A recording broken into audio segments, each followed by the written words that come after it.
में Delhi police crack करने के लिए मुश्किल से मुश्किल 8 से 10 महीना बहुत है, इनफ है। लाइन बाय लाइन पढ़ना हूँ। मैंने अलग से नोट्स नहीं बनाया था, मैंने नोट्स प्रिंट करवा लिया, लेक्चर देखा, मैंने अपना सिलेबस कंप्लीट किया और उसके बाद सीधा मैं प्रैक्टिस पे उतर गया। तो आपने टाइम बच्चे तैयारी कर रहे हैं, लेकिन सिलेक्शन उसका होता है ना जो कंसिस्टेंसी मेंटेन करके रखता है। बच्चे क्या होते हैं ना, साल भर लगे पड़े हैं, 2-3 सालों से तैयारी कर रहे हैं, लेकिन सिलेक्शन नहीं हो रहा होता है, या फिर कम से कम जो उनका डिजायर्ड पोस्ट होता है वो नहीं मिल रहा होता है। क्यों? क्योंकि उनमें कंसिस्टेंसी की कमी होती है। तो किया था, मैं बहुत ही डेटा ओरिएंटेड बंदा था, तो मैंने हर चीज़ में ना पहले डेटा देखा कि कितने बंदे फॉर्म भरते हैं, कितने बच्चे बैठते हैं। दिल्ली पुलिस डिसाइड कर रखा था कि मैं 6 दिन पक्का पढ़ूंगा, जिसमें से 8 घंटे का मेरा एवरेज रहेगा और उसमें डाल देंगे। बिल्कुल। तो कोई भी सिक्योरिटी नहीं है प्राइवेट जॉब में, ऊपर से वर्क लाइफ बैलेंस भी नहीं बन पाता है। तो मैंने 1-1.5 साल वहाँ पे जॉब किया था, लेकिन फिर मेरे को धीरे धीरे वहाँ पे थोड़ा बोरियत भी फील हुआ। और टीयर 1 टीयर 2 में 400 में से 250 मार्क्स का वेटेज सिर्फ और सिर्फ इंग्लिश का है। 200 आपका हो गया टीयर 2 का और 50 क्वेश्चन हो गया 50 मार्क्स। हेलो दोस्तों, सभी को जय हिंद जय भारत। और आज हमारे साथ है रजनीश भाई, जो पहले प्राइवेट जॉब करते थे। प्राइवेट जॉब की इन्होंने एक दो साल प्राइवेट जॉब करने के बाद इन्होंने दिल्ली पुलिस सब इंस्पेक्टर की तैयारी की और फिर Delhi police sub inspector fighting है क्या, इन्होंने ऑल इंडिया रैंक 90 दी। और उसके बाद इनकी पूरी जर्नी जानते हैं, इन्होंने कहाँ से क्या तैयारी की, पूरी स्ट्रेटजी जानते हैं। ठीक है, वीडियो में बने रहना। तो रजनीश भाई, आप कहाँ के क्या रहने वाले हो? जय हिंद दोस्तों, मैं बिहार से रहने वाला हूँ और अभी टेम्पररी मैं दिल्ली में ही रहता हूँ। अच्छा, तो आपने बताया जैसे आप पहले प्राइवेट जॉब करते थे, तो फिर प्राइवेट जॉब से आपका ऐसा मन कैसे बना कि मेरे को अब सरकारी जॉब की तैयारी करनी है? जो प्राइवेट जॉब का ना, एक तो सबसे बड़ा ड्रॉबैक ये होता है कि उसमें सिक्योरिटी नहीं होता है जॉब का। मान लो तुम्हें 1-2 लाख भी मिल रहा है, लेकिन तुम्हें नहीं पता कि अगले दिन ऑफिस वालों को सेम काम करने वाला कम पैसे में मिल जाएगा, वो तुम्हें निकाल देंगे। बिल्कुल। तो कोई भी सिक्योरिटी नहीं है प्राइवेट जॉब में, ऊपर से वर्क लाइफ बैलेंस भी नहीं बन पाता है। तो मैंने 1-1.5 साल वहाँ पे जॉब किया था, लेकिन फिर मेरे को धीरे धीरे वहाँ पे थोड़ा बोरियत भी फील हुआ। और बचपन से भी सपना था कि एक यूनिफॉर्म जॉब होना चाहिए हमेशा। तो फिर मैंने डिसाइड किया जब मेरा 1.5 साल हो गया था प्राइवेट में कि नहीं, अब मेरे को कोई भी एक यूनिफॉर्म जॉब लेना है। तो सबसे बढ़िया मेरे को सीपीओ ही लगा था, क्योंकि मैंने ग्रेजुएशन कर लिया था 2019 में ही। उसके बाद लॉकडाउन के बाद मैंने प्राइवेट में जॉब करना स्टार्ट किया था। तो जब 2 साल आपने ग्रेजुएशन किस सब्जेक्ट से की है? मैंने ग्रेजुएशन इंग्लिश ऑनर्स में किया था। इंग्लिश ऑनर्स है। तो जैसे आपने डिसाइड किया कि मेरे को दिल्ली पुलिस सब इंस्पेक्टर की तैयारी करनी है, तो बच्चे के अंदर दिमाग में डर रहता है कि इतना कंपटीशन, आपके अंदर नहीं था ये डर? बिल्कुल था। पहले स्टार्टिंग सबसे पहले ज़रूरी यही है, किसी भी कंपटीशन को हैंडल करने से पहले ना, टैकल करने से पहले कंपटीशन के बारे में जानना ज़्यादा ज़रूरी है कि उसमें कितना कंपटीशन है, किस टाइप का सिलेबस आता है, किस टाइप के क्वेश्चंस आते हैं, क्या कट ऑफ रहता है। मैंने अपना जितना भी तैयारी किया था, मैं बहुत ही डेटा ओरिएंटेड बंदा था, तो मैंने हर चीज़ में ना पहले डेटा देखा कि कितने बंदे फॉर्म भरते हैं, कितने बच्चे बैठते हैं, दिल्ली पुलिस की कितनी कट ऑफ जाती है। क्योंकि मेरा प्रेफरेंस था कि मुझे दिल्ली पुलिस चाहिए, क्योंकि मेरे को दिल्ली में रहना है। तो अगर दिल्ली पुलिस के अलावा कुछ और मिलता है, मैंने सेम अपना मेडिकल में भी प्रेफरेंस जो था, मैंने सिर्फ पहला और दूसरा भरा था, दिल्ली पुलिस और सीआईएसएफ। सीआईएसएफ भी इसलिए भरा था कि एक जस्ट फॉर कि जॉब मिल जाए वहाँ पे, अगर by chance first cut off यानी दिल्ली पुलिस की कट ऑफ क्लियर ना हो तो एक सेकंड पोस्ट पे मिल जाए। उसके नीचे मेरा कोई भी प्रेफरेंस नहीं था, मैंने टिक नहीं किया था कुछ भी। तो मेरे को दिल्ली में रहना था, तो इसलिए मैंने दिल्ली पुलिस के कट ऑफ के बारे में ज़्यादा एनालिसिस किया था। लास्ट 2-3 साल के कट ऑफ को देखा था कि दिल्ली पुलिस का कितना जा रहा है, वैकेंसी इतना है, जैसे कि इतना वैकेंसी आ रहा है दिल्ली पुलिस, सीपीओ का वैकेंसी जितना भी है, पर उसमें दिल्ली पुलिस का वैकेंसी कितना है जनरल कैटेगरी में, ओबीसी का। बात ये है कि हमें पहले जिस भी एग्जाम की तैयारी तो उसका पहले आप पूरा जानना है, फिर उसके एनालिसिस करना है कि इसका कट ऑफ क्या है, एग्जाम पैटर्न क्या है। बिल्कुल। तो ये सब आपने जान के फिर तैयारी की। इससे पहले दिल्ली पुलिस सब इंस्पेक्टर पहले आपने किसी और एग्जाम का फॉर्म दिया था? मैंने 2022 के सितंबर अक्टूबर में डिसाइड किया था कि मैं अब गवर्नमेंट एग्जाम की तैयारी करूंगा। तो उस टाइम मेरा पहला ही फॉर्म सीपीओ 2022 वाला था, जो कि अगस्त में निकला था 2022 के।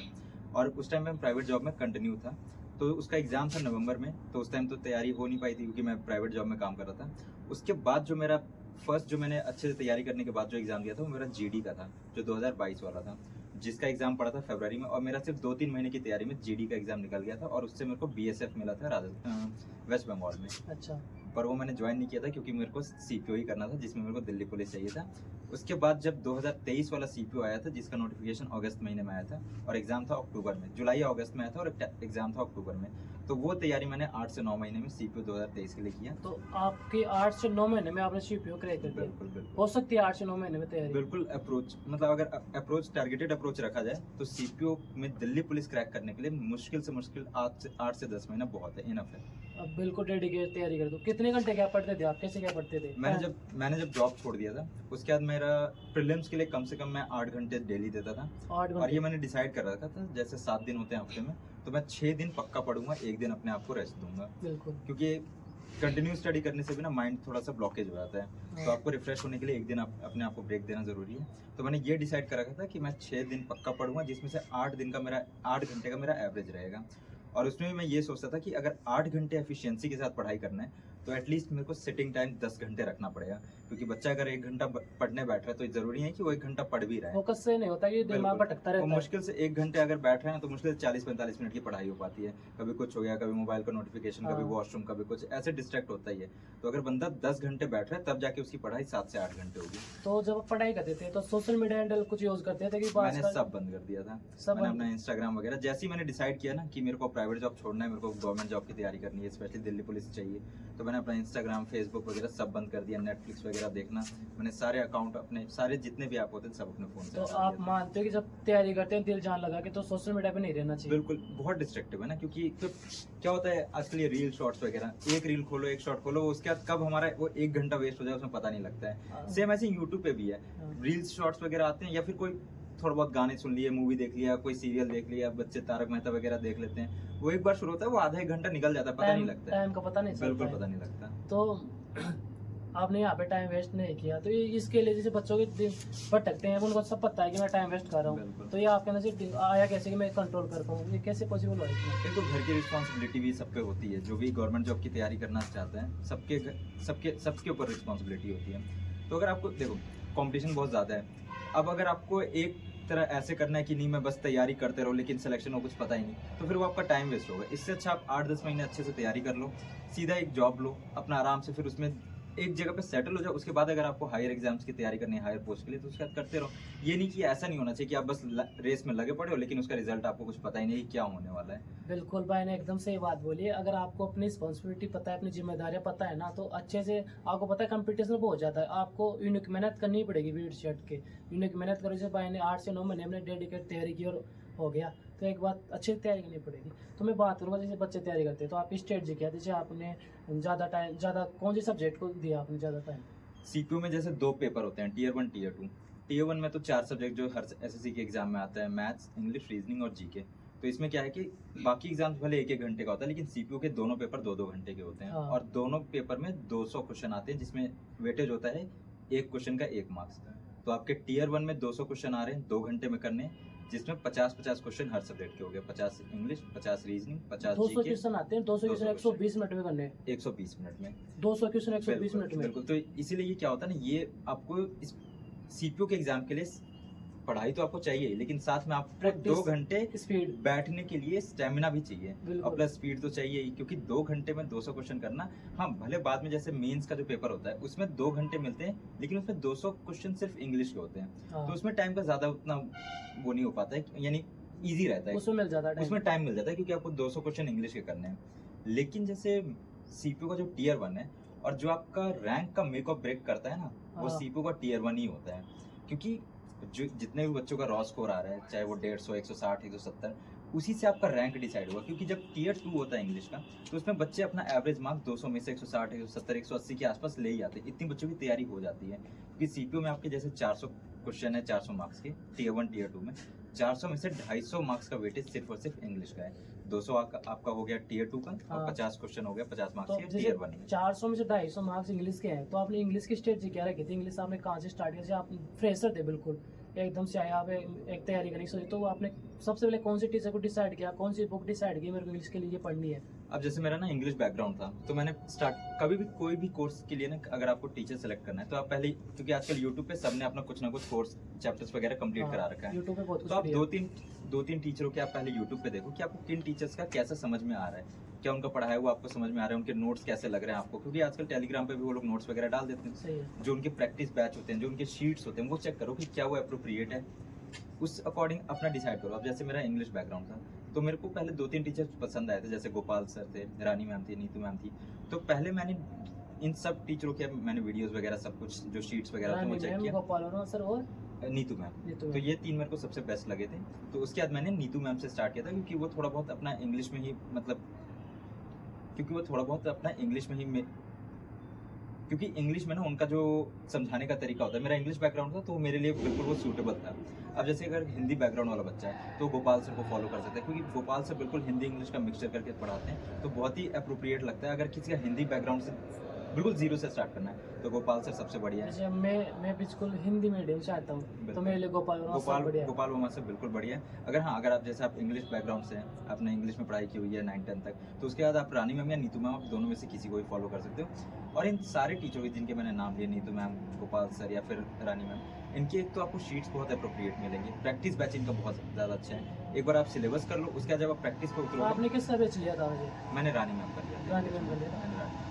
अच्छा, और मैथ के लिए आपने कहाँ से पढ़ा? मैथ्स के लिए मैंने आरबी में जो शुभम सर है, आरबी रेवोल्यूशन, उनका मैंने कोर्स लिया था।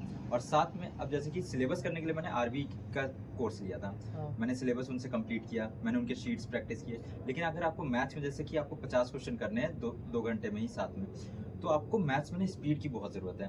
तो आप आरबी से या किसी भी जिनसे भी आप कोर्स हो, जैसे मैंने शुभम सर से किया था, तो उसके बाद प्रैक्टिस के लिए आपको एटलीस्ट 1 से 2 टीचरों के ना चैप्टर वाइज शीट सॉल्व करने हैं। चैप्टर वाइज शीट्स क्या होते हैं, उसमें ना टाइप वाइज क्वेश्चन होते हैं। हाँ। मान लो परसेंटेज चैप्टर में ही आपके 10 से 12 टाइप्स होते हैं, तो आपको हर टाइप के कम से कम 8-10 क्वेश्चन प्रैक्टिस होने चाहिए कि एग्जाम में अगर इस टाइप का परसेंटेज का क्वेश्चन आ गया तभी वो तो आप फटाक concept- से कर दो। तभी कंसेप्ट दिमाग में बैठते हैं। बिल्कुल। तो मैंने गगन सर और शुभम सर दोनों की चैप्टर वाइज शीट्स ट्राई किए थे और मेरे को दोनों बहुत अप्रोप्रिएट लगा, तो मैंने उन शीट्स को कम से कम 4 से 5 बार सॉल्व किया था। सबसे पहले आपने चैप्टर वाइज किस टीचर से पढ़े थे आप? मैंने शुभम सर से किया था। शुभम सर से मैंने सारा सिलेबस अपना 70 से 80% सिलेबस किया था मैथ्स का। हाँ। वो मैंने सारा शुभम सर से किया था। और रीजनिंग कहाँ से किया आपने? रीजनिंग मैंने आरजी गुरुकुल पे विक्रमजीत सर है, उनका हाँ। मैंने कोर्स लिया था, उनसे किया था। अच्छा, रीजनिंग वहाँ से के लिए आज ही। अच्छा, वहाँ से आपके हो गई थी। हाँ। बेच लिया था आपने? बिल्कुल, इन सब का। और जो बच गया था जीएस जीके, तो जीएस के लिए मैंने करियर विल का अभिषेक सर टीम का जीएस स्पेशल बैच लिया था। हाँ। इसमें फ़ायदा ये था ना कि एक तो बहुत ही इसमें फ़ायदा ये था कि एक तो मेरे को उनमें नोट्स मिल गया था, क्योंकि मेरे को 8 से 10 महीने में तैयारी करना था। हाँ। तो मैं ऐसा नहीं कर सकता था कि मैं कोर्स लेके खुद से नोट्स बनाऊं। हाँ। तो मैंने कोर्स ले लिया था जीएस स्पेशल बैच बाय अभिषेक सर टीम। उसमें क्या था ना, जैसे हिस्ट्री है, पॉलिटी, बायो, ज्योग्राफी वगैरह, इन सबके नोट्स उन्होंने पीडीएफ में प्रोवाइड कराए थे। हाँ। मैंने क्या किया था, उन पीडीएफ को प्रिंट करवा लिया था। हाँ। प्रिंट जो मेरे पास पीडीएफ था उसको सामने रखता था, लेक्चर चला दिया, और उसी नोट्स में मैं कुछ भी ऐड करना हो या फिर लाइन बाय लाइन पढ़ना हो, मैंने अलग से नोट्स नहीं बनाया था। मैंने नोट्स प्रिंट करवा लिया, लेक्चर देखा, मैंने अपना सिलेबस कंप्लीट किया और उसके बाद सीधा मैं प्रैक्टिस पे उतर गया। तो आपने टाइम वेस्ट नहीं किया नोट्स वगैरह बनाने बिल्कुल में? नहीं, आपने बिल्कुल वो उनके नोट्स थे, उनका आपने प्रिंट निकलवाया और उनके साथ बिल्कुल। लेक्चर के साथ साथ वो नोट्स पढ़ते रहे? बिल्कुल सेम ऐसे ही जो जीके वाला टॉपिक हो गया, ये तो हो गया जीएस के लिए, जिसमें मैंने हिस्ट्री, पॉलिटी, बायो वगैरह ये सब कर लिया था। और जीके के लिए मैंने परमार सर का यूट्यूब चैनल लिया था, हाँ। उसी में से देख लिया था। मैंने अलग से कोई कोर्स नहीं लिया था जीके के लिए। तो जितना भी स्टैटिक टॉपिक है ना, जितना भी स्टैटिक हो या फिर करंट अफेयर, उसके लिए बेस्ट है परमार सर, क्योंकि एक तो उनका वैरायटी बहुत ज़्यादा, बहुत हर टॉपिक को वो कवर कर देते हैं। बहुत सारे पीवाईक्यू देते हैं, पीवाईक्यू बेस्ड क्वेश्चंस करवाते हैं, तो आपका स्टैटिक का पार्ट भी बहुत ज़्यादा रेलेवेंट है सीपीओ के लिए। तो यूट्यूब से वो अच्छा करवा रहे हैं, पर बिल्कुल। यूट्यूब से हो जाएगा अगर? बिल्कुल, अगर जीके पार्ट करना है और करंट अफेयर, तो आपको सिर्फ यूट्यूब से आप उनके चैनल से मिल जाएगा। कहीं भी करंट अलग- अफेयर भी उनके चैनल से होते थे? बिल्कुल बिल्कुल, अलग से कोई बैच लेने की जरूरत नहीं है जीके तो वो परमार एसएससी वाले सर है, तो उनका तो जैसे बोलते हैं वो इंग्लिश मीडियम वाले बच्चों के लिए ठीक है, हिंदी अब वालों जैसे के मैं अब जैसे मैंने मेरा इंग्लिश बैकग्राउंड था, तो वो बिल्कुल सही, मेरे लिए बिल्कुल अप्रोप्रिएट था। लिए? अच्छा। अगर जैसे कोई हिंदी बैकग्राउंड वाला भी है तो आरडब्ल्यू से कर सकता है, हाँ। क्योंकि आरडब्ल्यू में ना बहुत ही मतलब हिंदी में पढ़ाने वाले टीचर्स हैं और बहुत ही अच्छे से तरीके, सेम कंटेंट वाइज उनका क्वालिटी बहुत अच्छा है। अगर कोई हिंदी बैकग्राउंड वाला बच्चा है तो वो जीके जीएस के लिए आरडब्ल्यू ले सकता है। इनफैक्ट अगर उनको मैथ्स वगैरह भी करना हो तो वो आरडब्ल्यू को फॉलो कर सकते हैं। वहाँ पे भी काफ़ी टीचर्स हैं जो हिंदी में पढ़ाते हैं और बेस्ट पढ़ाएंगे, बिल्कुल कंटेंट में कोई भी कमी नहीं आएगी। तो आरडब्ल्यू भी बढ़िया है हिंदी बैकग्राउंड वालों के लिए। अब आप ऐसी चीज़ें बताओ जो बच्चों को गलती करते हैं, जो गलतियाँ नहीं करनी चाहिए, जो आपने नहीं की गलती, और आपने 7-8 महीने, जैसे आपने बताया मैं 9 महीने तैयारी की थी मैंने डेडिकेट, तो 9 महीने में आपने ऐसी कौन सी गलतियाँ नहीं की जो आपको पता थी ये गलती करूँगा तो सिलेक्ट नहीं होगा? एक तो सबसे मेन है कि आपको अपना टारगेट क्लियर करना पड़ेगा। अगर बहुत सारे बच्चों का ड्रीम ये होता है ना कि सीपीओ में और भी बहुत सारे जैसे पोस्ट हैं, सीआरपीएफ है, सीआईएसएफ, आईटीबीपी वगैरह, एसएसबी, तो सबका कुछ ना कुछ प्रेफरेंस अलग होता है। तो आप अपना पहले देखो कि आपको क्या प्रेफरेंस चाहिए, उसका कितना कट ऑफ जाता है, उस अकॉर्डिंग अपना टारगेट थोड़ा उससे ऊपर रखो। सबसे पहले तो एक डिजायर रखो दिमाग में, मेरे को ये चाहिए। बिल्कुल, अपना ये टारगेट चाहिए। सेट करना पड़ेगा। हाँ। दूसरा जो सबसे इम्पोर्टेंट चीज़ है कि आप पढ़ाई सब कर रहे हैं। कुछ बच्चे तो ऐसे होते हैं उनको बस सरकारी नौकरी से मतलब एक बिल्कुल। जॉब मिल जाए, तो आपके दिमाग में ये नहीं था, नहीं, आपको मुझे डीपीएसआई चाहिए थी? बिल्कुल, मेरा स्पेसिफिक टारगेट था कि मेरे को डीपी ही चाहिए, इसी में मेरे को सब इंस्पेक्टर बनना है, तो मेरा टारगेट सेट था। दूसरा जो इम्पोर्टेंट चीज़ होता है कि एसएससी की फील्ड में बहुत बच्चे तैयारी कर रहे हैं, लेकिन सिलेक्शन उसका होता है ना जो कंसिस्टेंसी मेंटेन करके रखता है। बच्चे क्या होते हैं ना, साल भर लगे पड़े हैं, 2-3 सालों से तैयारी कर रहे हैं, लेकिन सिलेक्शन नहीं हो रहा होता है, या फिर कम से कम जो उनका डिजायर्ड पोस्ट होता है वो नहीं मिल रहा होता है। क्यों? क्योंकि उनमें कंसिस्टेंसी की कमी होती है। तो कंसिस्टेंट रहना बहुत ज़रूरी है। सेम ऐसे ही मैंने अपने लिए ये फॉलो किया था। मैं अपना 8 घंटे डेली देता था और हफ्ते में सिर्फ 6 दिन पढ़ाई करता था। ये नहीं कि मैं 7 के 7 दिन पढूं, एक दिन अपने आप को रेस्ट देता था, क्योंकि आपका सीपीओ में बाद में फिजिकल भी है, मेडिकल भी है। जिस दिन आप रेस्ट देते थे उस दिन क्या एक्टिविटी करते थे? उस दिन कुछ भी नहीं, मैंने अपना सब कुछ उस दिन छोड़ रखा था। जैसे कि मैं अपने जैसे फ्रेंड से मिलने चला गया, कभी बाहर चला गया, कभी मूवी भी देखने चला गया। मैं उस दिन बिल्कुल पढ़ाई के टच में नहीं रहता था। सिर्फ 6 दिन पढ़ाई किया, लेकिन 6 के 6 दिन मैं अच्छे से करता था, क्योंकि आपको नहीं पता आप कब बीमार पड़ जाओ, कभी कुछ हो जाए, कभी कभी रिलेटिव्स के घर चले जाओ, हमें नहीं पता होता। तो एटलीस्ट आपको 6 दिन सेट रखना पड़ेगा कि 6 दिन पढ़ना है, इतने घंटे बैठना है, मुझे इतने घंटे एफिशिएंसी के साथ पढ़ाई करना है। तो कंसिस्टेंसी बहुत ज़्यादा ज़रूरी है। आपका रूटीन क्या रहता था पूरे दिन का? सुबह कितने बजे उठते थे, सोते कितने बजे थे? मैं सुबह में पहले वर्कआउट करने जाता था थोड़ा सा, क्योंकि सीपीओ में फिजिकल का भी बहुत ज़्यादा इंपॉर्टेंस है, फिजिकल और मेडिकल का। 1.6 किलोमीटर रनिंग होती है, प्लस उसमें हाई जंप, लॉन्ग जंप वगैरह सब है, शॉर्ट पुट वगैरह। तो आपको थोड़ा बहुत स्टार्टिंग से ही फिजिकल का तैयारी रखना पड़ेगा। स्टार्टिंग में ही थोड़ा बहुत जॉगिंग कर लो, जैसे 1-2 किलोमीटर। ये नहीं हाँ। कह रहा कि मैं ज़्यादा आपको स्पीड में रनिंग करनी है, बस अपने आप का बॉडी मतलब मेंटेन रखोगे, अपनी बॉडी कंडीशनिंग अच्छी रखो। थोड़ा बहुत जॉगिंग कर लिया, थोड़ा बहुत जैसे जंपिंग एक्सरसाइज कर लिया, उसी में मेंटेन रहता है। क्योंकि बाद में बाद में प्रीलिम्स एग्जाम के बाद टाइम मिलता है फिजिकल के लिए, तो आप उस टाइम पे अच्छे से तैयारी कर सकते हो। लेकिन एटलीस्ट बॉडी का कंडीशनिंग अच्छा रहना चाहिए। आप थोड़ा बहुत जाके जॉगिंग वगैरह करो। तो मैं ये कर लेता था सुबह में ही। उसके बाद मैं आके ब्रेकफास्ट वगैरह रेडी करता था अपना, लाइब्रेरी जाकर पढ़ता था, फिर लंच करने के लिए दोबारा घर आता था, फिर वापस लाइब्रेरी चले जाता था, और शाम तक फिर मैं वहीं पे रहता था, और एटलीस्ट 9-10 बजे तक मैं पढ़ के फिर वापस घर आके डिनर करता था डायरेक्ट। फिर रात को 9-10 बजे तक आप सो जाते थे? मैक्सिमम से मैक्सिमम 11-11:30 तक, ताकि मैं 12 बजे मैं नींद में उठ रहूँ। उससे हाँ। लेट नहीं करता था, क्योंकि ऐसा होता है कि ना, जब आप सोने जाओ तो 11 बजे सोने जाओ, लेकिन सोते सोते आपका 1-1.5 घंटा फोन वगैरह में हाँ, निकल निकल जाता जाता है है। लास्ट तो टाइम पे। आपको माइंड में सेट रखना पड़ेगा कि मुझे इतने बजे बेड पे लेट जाना है, इतने बजे सो जाना है, जैसे तभी आप अगले दिन उठ तैयारी पाओगे करते हैं तो उस टाइम से टेली टारगेट वगैरह से कुछ बनाते थे कि आज मेरे को ये पढ़ना है, ये छोड़ना मैंने है? सबसे पहले ना ये सेट किया था कि एटलीस्ट मुझे सीपीयू के लिए 50 से 60% सिलेबस कंप्लीट करना है। हाँ। क्योंकि जैसे ही मेरा 50 से 60% सिलेबस कंप्लीट हो गया, उसके बाद मैं मॉक्स पे उतरा था। मॉक्स करना स्टार्ट किया, तब मेरे को रियलाइज हुआ कि जैसे कि मॉक्स करने का भी ना एक अलग तरीका होता है। बच्चे क्या कर लेते हैं कि मॉक्स जैसे दे लिया, उसके बाद बच्चे एनालिसिस करते भी हैं तो सिर्फ रॉन्ग या स्किप क्वेश्चन का करते हैं। तो ये गलत तरीका होता है। अब जैसे मैंने 50-60% अपना सिलेबस कर लिया था, मॉक्स दिया, लेकिन मॉक्स में नंबर स्टेगनेंट हो गया, मतलब कि एक ही नंबर, एक ही जैसे 110-120 पे आके एक जगह अटक गया टक था। गए। बिल्कुल एक जगह अटक गया। तो गलती यहाँ ये हो रही थी ना कि मैं एनालिसिस गलत कर रहा था। जबकि 60-70% सिलेबस करने के बाद भी ना, आपका जैसे 200 मार्क्स का प्री का मॉक दे रहे हो, तो एटलीस्ट आपका 140-150 आना चाहिए। लेकिन मॉक्स की वजह से नंबर क्यों अटक रहे थे? क्योंकि मैं उसका एनालिसिस गलत तरीके से कर रहा था। तो एनालिसिस कैसे करना चाहिए? बच्चे क्या गलती करते हैं ना कि सिर्फ रॉन्ग या स्किप क्वेश्चन का करते हैं।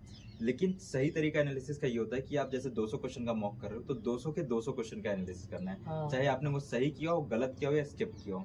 फायदा इसमें ये होता है ना कि कि हमारा रिविजन हो जाता है पूरा। सारा टॉपिक का रिवीजन हो जाता है। हाँ। और प्लस क्या होगा, जैसे मान लो आज आपने कोई मैथ्स का परसेंटेज का टॉपिक का क्वेश्चन हाँ। कर दिया, भले वो सही कर दिया हो, क्या पता मान लो आपका 50 सेकंड लगा हो उसमें, वही सेम क्वेश्चन या वैसा ही सिमिलर क्वेश्चन ना 1 महीने बाद किसी मॉक में आ जाए, तो क्या पता 50 सेकंड की जगह 60 सेकंड लग जाए। बिल्कुल। और सीपीयू में टाइम मैनेजमेंट बहुत जरूरी टाइम है। मैनेजमेंट बहुत जरूरी है, क्योंकि जैसे बताया ना कि 200 क्वेश्चन करने 120 मिनट में। 120 मिनट में, बिल्कुल। जिसमें से 50 क्वेश्चन मैथ्स के हो गए, 50 रीजनिंग के, जिसमें टाइम ज्यादा लगता है। हाँ। तो आपको टाइम मैनेजमेंट करके चलना पड़ेगा। तो इसके लिए एफिशिएंट होना बहुत जरूरी है, तो मॉक टेस्ट का कितना योगदान है सिलेक्शन के? बहुत ज्यादा। अगर किसी को सिलेक्शन लेना है प्लस रैंक भी चाहिए अच्छी सी, तो मॉक्स ही सबसे ज्यादा इंपॉर्टेंट है। सिलेबस सब कर लेते हैं अपना, 70-80% सिलेबस सब कर लेते हैं बच्चे। मॉक टेस्ट कब यानी कब देना चाहिए, कितने मॉक टेस्ट देने चाहिए? एटलीस्ट अगर आपका सिलेबस 60 से 70% कंप्लीट हो चुका है, तो आपको मॉक्स देना रेगुलरली करना पड़ेगा, रेगुलर स्टार्ट कर देना चाहिए। रेगुलर जैसे कितने दिन से, या रोजाना देना चाहिए, या फिर कैसे? अगर एग्जाम के 2-3 महीने बचे हैं तब तो डेली दो। Daily mock test? बिल्कुल। अगर जैसे कि कोई बच्चा पहले से तैयारी कर रहा है, 60-70% सिलेबस हो गया है, नोटिफिकेशन आने में 4-5 महीना है, तो अल्टरनेट डे पे दे सकता है या हफ्ते में 2-3 दे सकता है। लेकिन जैसे ही 2-3 महीने एग्जाम के बचे हों, 1-2 महीने, तो आपको डेली मॉक देना ही पड़ेगा, प्लस एनालिसिस भी करना है सारे मॉक क्वेश्चंस टेस्ट का। कहाँ पे देते थे आप? मैं टेक्स्ट बुक प्लेटफॉर्म पे। तो उसमें मॉक टेस्ट देते थे आप, तो उसमें मॉक टेस्ट चैप्टर वाइज होते हैं, फुल मॉक टेस्ट होते हैं, तो फुल मॉक टेस्ट ज़्यादा देते थे या फिर चैप्टर सेक्शन मॉक टेस्ट? जैसे कि लास्ट का जो मैंने बताया कि 1-2 महीना बचा था, तो हाँ, उसमें तो फुल मॉक तो देना ही देना है। हाँ। प्लस जैसे आपका जो तैयारी करने का ड्यूरेशन है, जब आप सिलेबस कंप्लीट करो, तो उस टाइम पे आप चैप्टर वाइज दे सकते हो मॉक। उसमें चैप्टर वाइज भी होता है और साथ में सब्जेक्ट वाइज भी होता है, और प्लस जो मिनी मॉक्स होते हैं। हाँ। तो ये सारे आपको देते रहना चाहिए, ताकि आपको ये पता लगे कि जो मैं पढ़ रहा हूँ, क्या मेरे को मतलब वो माइंड में सेट हो भी रहा है या नहीं, क्या मेरा परफॉर्मेंस क्या था। क्योंकि क्योंकि उसमें ना एनालिसिस आपको उसी टाइम मिल जाता है कि आपको इस क्वेश्चन में इतना टाइम लग रहा है, तो आपको आइडिया लग जाता है अच्छा मेरे को मैथ्स में इतना टाइम लग रहा है, मेरे को रीजनिंग में इतना लग रहा है, मुझे मैथ्स के इस क्वेश्चन में इतना टाइम लग रहा है। हाँ। तो आपको एनालिसिस करना बहुत जरूरी है, चाहे आप मिनी मॉक दो फुल मॉक दो, उससे फर्क नहीं पड़ता, जैसे लेकिन लास्ट के 1-1.5 महीने में आपको डेली एक फुल मॉक देना ही पड़ेगा। मॉक टेस्ट से में आइडिया लगेगा कि कहाँ पे मेरी वीकनेस चल रही है। बिल्कुल बिल्कुल। जैसे मैथ में बार बार सवाल गलत होते तो उनका आप कैसे प्रैक्टिस करते थे फिर? सबसे पहले जैसे मैंने बताया कि एक तो सिलेबस कंप्लीट हो जाना चाहिए, उसके बाद पता लग रहा है कि मॉक के थ्रू मेरा ये चैप्टर गलत हो रहा है, तो आप देखो आपके पास कोर्स पहले से ही है, जिस चैप्टर के जिस क्वेश्चन का आपको पता लग रहा है कि ये मेरे से नहीं बन रहा है, इस टाइप के क्वेश्चंस नहीं बन रहे, आप दोबारा से वो लेक्चर पे जाओ कि हाँ। कहाँ से मेरी गलती हो रही है, उससे दोबारा रिवीजन किया, वो कॉन्सेप्ट क्लियर किया, दोबारा से आके आपने जहाँ पे मॉक के लिए, जैसे मैंने मॉक के लिए अलग से रजिस्टर बना रखा था, हाँ। मैंने उसमें नोट कर रखा था कि ये क्वेश्चन मेरे से नहीं हुए, तो दोबारा से जैसे लेक्चर अपना कॉन्सेप्ट क्लियर किया, दोबारा से उन क्वेश्चन को आके अटेम्प्ट कर लिया, तो मेरा उसी टाइम पे क्लियर हो गया। और मॉक्स के रजिस्टर को बार बार नजर मारते रहना, जैसे हफ्ते 10 दिन पे, क्योंकि हाँ। मैंने रजिस्टर बना रखे थे मॉक्स के, एनालिसिस मैंने बहुत अच्छे से किया था, तो बार बार उन रजिस्टर पे नजर मार लेना, ताकि वो सारा ना टचअप होता रहे और हर बार फ्रेश होता जाए, कि कुछ भी पीछे बैकलॉग में ना रहे। जैसे एक तो आपने अलग रजिस्टर बना रखा था मॉक टेस्ट बिल्कुल। का, जो आपकी गलतियां होती थी, जो आप अनअटेम्प्ट करते थे, जो आपका गलत होता उसका अलग से नोट करते थे, बिल्कुल, और जब आपको टाइम मिलता था उसका बार बार रिविजन बार बार करते थे। रिवीजन, ये आपका स्मार्ट ट्रिक थी। ये बिल्कुल। हाँ, ये आपके दिमाग में कॉन्सेप्ट क्लियर हो जाती है, क्योंकि ये कमजोर है तो उसको रिविजन करके आप हाँ, मतलब ये मॉक्स का एनालिसिस ना बहुत एक इम्पॉर्टेंट चीज रहता है, कभी भी आपको जैसे किसी भी एग्जाम की तैयारी करनी है, चाहे वो सीजीएल की है, सीपीओ की, क्योंकि इन सब में कंपटीशन इतना ज्यादा हो गया ना, स्पेशली रैंकर्स के बीच में। अगर आपको अच्छा सा रैंक चाहिए ना, तो आपको उन क्वेश्चंस पे ज्यादा फोकस करना है जो बाकी बच्चे नहीं अटेम्प्ट कर पाए या जिनसे गलत हो रहा है। हाँ। और एक कब होगा, जब आप मॉक्स का एनालिसिस करोगे, आपको पता लगेगा कि बाई चांस चलो गलत और स्क्रिप्ट तो अलग हो गया, अगर कोई सही क्वेश्चन भी है लेकिन देख लो कि आपका टाइम उसमें ज्यादा लग रहा है, तो अगर उसमें ज्यादा टाइम लगा है तो मतलब किसी और क्वेश्चन के लिए आपको कम टाइम मिला है, बिल्कुल। तो आपको उस क्वेश्चन को और जल्दी करना है, चाहे वो ट्रिक से करो, कोई दूसरा कॉन्सेप्ट हो, कोई शॉर्टकट तरीका हो, तो आपको इसलिए एनालिसिस करना सारे क्वेश्चन का जब जरूरी है। इंग्लिश पढ़ते हैं तो इंग्लिश में 3 चीजें होती है, ग्रामर हो गया, वोकेबलरी हो गई, और रीडिंग हो गया। तो उसमें ज्यादा रोल किसका आता है? देखो अगर प्रीलिम्स की बात किया जाए तब तो तीनों का ऑलमोस्ट इक्वल रहता है, लेकिन 50 क्वेश्चन आपके प्रीलिम्स में हो गए 50 मार्क्स के, हाँ। ये आपको मैटर करता है मेंस के टाइम पे, जब आपके 200 क्वेश्चन आ रहे हैं 200 मार्क्स के इंग्लिश के, हाँ। तो उसमें क्या होता है, जैसे मैं बाइफरकेट कर देता हूँ, 6 मेजर टॉपिक्स हैं, एक हो गया नरेशन, एक हो गया वॉइस, एक हो गया sentence improvement, error, reading comprehension और क्लोजर, ये 6 टॉपिक होते हैं। 200 में से ऑलमोस्ट 140-150 क्वेश्चन सिर्फ इन 6 टॉपिक से आते हैं। हाँ। मतलब कि हर जो मैंने 6 टॉपिक गिना आपके, narration, voice, reading comprehension, cloze test और सेंटेंस इंप्रूवमेंट और एरर, इन सब के एवरेजली 22 से 25 क्वेश्चन आते हैं। ये आपने अच्छे से कहाँ से किए थे? ये मैंने सारा, पहले तो मैंने रानी मैम से कोर्स कंप्लीट कर लिया था, और प्रैक्टिस के लिए मैंने क्या किया था, जैसे कि पिनाकल और किरण 2 बुक्स ले लिए थे, हाँ। साथ में मैंने पिनाकल किरण से मेरा ओवरऑल इंग्लिश हो रहा था, जो मेरा पीवाईक्यू और पीवाईक्यू बेस्ड क्वेश्चन है, लेकिन उसमें मेन फोकस था मेरा ग्रामर वाले सेक्शन का, जो 4 टॉपिक हो गए आपके, नरेशन, वॉइस, सेंटेंस इंप्रूवमेंट और एरर, तो इससे मेरे कम से कम वो 4 टॉपिक कंप्लीट हो गए। जो बच गया बाकी के जो 2 टॉपिक हो गए, रीडिंग कॉम्प्रिहेंशन और क्लोज टेस्ट, इसके लिए मैंने इंग्लिश माध्यम का प्रीमियम ले रखा था। हाँ। उसमें क्या होता है, आपको 4 एडिटोरियल डेली के मिलते हैं, अगर कोई बच्चा 4 एडिटोरियल डेली के कर ले, 1 घंटा दे दे, मतलब कि क्वेश्चंस करने के बाद 70-80-100 क्वेश्चंस होते हैं उसमें, चारों एडिटोरियल के, वो करके एनालिसिस कर ले, तो उसका रीडिंग कॉम्प्रिहेंशन और क्लोज टेस्ट का रेगुलर बेस पे अच्छा प्रैक्टिस हो जाएगा। आपने इंग्लिश माध्यम जो एप्लीकेशन है उस पे कितना टाइम प्रैक्टिस की होगी? मैंने उसमें कम से कम मैंने 3 महीने का उसमें सब्सक्रिप्शन ले रखा था, हाँ। तो जिसमें मैंने प्रीलिम्स के बाद ही ले लिया था, प्रीलिम्स बाद, हाँ, मेंस तो की तैयारी almost- करी तो उस टाइम पे लिया तो था। मैंने 2-2.5 महीना रेगुलर उस पर 4 एडिटोरियल का प्रैक्टिस डेली किया था, तो ये 6 टॉपिक उनसे हो गए, और बाकी के जो आपके 40-50 क्वेश्चन बच गए वो आते थे वो कैप पार्ट से, सिनोनियम्स, एंटोनियम्स, इडियम्स वगैरह, वन वर्ड सब्स्टिट्यूशन या फ्रेजल वर्ब, तो उसके लिए मैंने ब्लैक बुक फॉलो किया था, और साथ में जितने भी ना मैराथन वीडियोस होते हैं ना, जैसे हाँ। रानी मैम के मैराथन वीडियोस होते हैं, A to Z vocab, A to Z idiom, हाँ। साथ में ना और भी बहुत टीचर्स के मैराथन वीडियोस होते हैं, गोपाल सर का भी है, जयदीप सर का भी है, और ऐसी बहुत यूट्यूब सारे पे जो मिलता था आप वो जो, कर हाँ, लेते थे। क्योंकि उससे ना एक ऐसे कॉन्सेप्ट वो Revision वर्ड्स होता वगैरह था। रिवीजन अच्छे से हो हाँ, revision हो जाता जाता था, तो था। मैंने मैराथन वीडियोस को फॉलो किया था, तो इससे मेरा ये तीनों पार्ट हो गया, ग्रामर पार्ट हो गया पिनाकल तो किरण से, हम जैसे हम एक तो बुक से वोकेबलरी पढ़ते हैं, हाँ, और एक हम टीचर से वीडियो में पढ़ते हैं वोकेबलरी, ज्यादा बेस्ट कौन सा रहता है, बुक से या फिर वीडियो से? आपको रॉ वर्ड्स पहले ना बुक से ही करना पड़ेगा, जितने भी book रॉ से। वर्ड्स है, आपको जितने भी न्यू वर्ड्स है वो आपको बुक से ही करना बेटर है, जैसे मैंने ब्लैक बुक ले रखा था, तो आपको न्यू और रॉ वर्ड्स तो ब्लैक बुक से करना ही चाहिए, ठीक है, या किसी भी बुक से जो आप फॉलो करें। उसके बाद ना प्रैक्टिस और रिवीजन के लिए आप मैराथन वीडियोस वगैरह देख सकते हो, या फिर जैसे यूट्यूब से कुछ भी आप देख सकते हो, लेकिन रॉ और न्यू वर्ड्स के लिए आपको जैसे इडियम्स हो गया, वन वर्ड सब्स्टिट्यूशन हो गया, या सिनोनियम्स, एंटोनियम, इनके लिए आपको बुक से करना चाहिए पहले। अच्छा, तो वोकेबलरी याद करने का कोई बढ़िया तरीका आप कैसे याद करते थे? सेम यही है, ये इसके लिए भी यही है कि आपको ना सुबह में करना चाहिए, क्योंकि ये बात बहुत कॉमन है कि सब बोलते हैं कि आपको वो कैब के लिए सुबह में सबसे बढ़िया रहता है, तो मैंने भी यही फॉलो किया था। सुबह में आपका माइंड भी फ्रेश रहता है, तो वो कैब के लिए सबसे बढ़िया टाइम होता है आप सुबह में करो। स्टार्टिंग के आप जैसे आप लाइब्रेरी गए हो, स्टार्टिंग के 1-1.5 घंटे में ही आप वो कैब को आप उसको डेडिकेट कर लो, तो वो उसमें आपका सबसे सही टाइम रहता है वो कैब को कवर करने के लिए। तो रोजाना आप कितनी वो कैब याद कर लेते थे लगभग आइडिया? स्टार्टिंग में जब मैंने अपना सिलेबस कंप्लीट करना स्टार्ट किया था, तब मैं 40 से 50 वर्ड्स में डेली बेसिस पे मैंने अपना टारगेट रखा था। जैसे जैसे क्या होता है ना कि आप जैसे 400-500 वर्ड्स पे पहुंच जाओ, 400-500 ईडियम्स हो गए, तो उसके बाद क्या हो गया ना, नए वर्ड्स करने की जगह आपको पुराने रिवाइज करने की जरूरत है। हाँ। क्योंकि क्या होता है, नए वर्ड्स करने के चक्कर में आप पुराने वाले भूलते जाओगे तो कोई फायदा नहीं है। तो इसलिए जरूरी है कि आप जैसे 400-500-600 या चलो बच्चों का अपना अपना कैपेसिटी होता है कि 700-800-1000 तक करिए, लेकिन जरूरी है कि एक टाइम पे जब आपने इतना कर लिया है तो जरूरी है कि आप पहले पुराना वाला रिवाइज करो। कॉन्फिडेंस भी आने लगता है जब याद होने बिल्कुल, हाँ, लगती है तो। बिल्कुल। अगर जैसे तो पुराने वो- वाले अगर मॉक्स में आ रहे हैं तो आपको पता होगा ना कि हाँ ये तो मैंने पढ़ा था और देखो मैंने ये कर भी दिया। पता चला कि मॉक में आ रहा है और फिर माइंड में आ रहा है कि नहीं ये तो मैंने पढ़ा था लेकिन अब याद नहीं आ रहा है। क्यों? क्योंकि वो लैक ऑफ रिविजन है। वो कैब में सबसे पहले कौन सी चीजें याद करनी चाहिए? आपको एंटोनियम सिनोनियम से स्टार्ट करना चाहिए, क्योंकि उसी का वेटेज सबसे ज़्यादा रहता है। एटलीस्ट 5 से 6 क्वेश्चन सीधा वो कैप के आ जाते हैं। अच्छा। उसके बाद आपका इडियम्स वगैरह हो गया, वन वर्ड सब्स्टिट्यूशन। आपको ओवरऑल लेके सारा चलना है, लेकिन स्टार्ट आपको सिनोनियम एंटोनियम से वो करना इजी चाहिए। रहता है वो शुरुआत इजी में। रहता है, बिल्कुल। तो भैया ने बहुत कुछ अच्छे से समझाया और मेरे को, क्योंकि मेरे को भी जानने थे इनकी स्ट्रेटजी, में भी हो सकता है आगे तैयारी करूँ तो हो सकता है। और मुझे उम्मीद है बहुत अच्छा लगा होगा आप सबको वीडियो। और इनका एक यूट्यूब चैनल भी है। आपके यूट्यूब चैनल का नाम क्या है? मेरे यूट्यूब चैनल का नाम है DPSI रजनीश, RAJNIS। हाँ, तो इनका मैं अपने डिस्क्रिप्शन में लिंक दे दूंगा। भैया के चैनल को सब्सक्राइब कर लेना, और वहाँ पे ये ऐसे स्ट्रेटजी वीडियो आपको समय समय पे गाइड कर रहे हैं, और इनकी वीडियो वगैरह आप देखते रहना, ठीक है। और कोई डाउट होता है तो आप इनके चैनल पे जाना, और कोई भी कमेंट करना, जरूर रिप्लाई देते हैं, ठीक है। बिल्कुल। जय हिंद, जय भारत। जय हिंद। कितने मिनट का हो गया?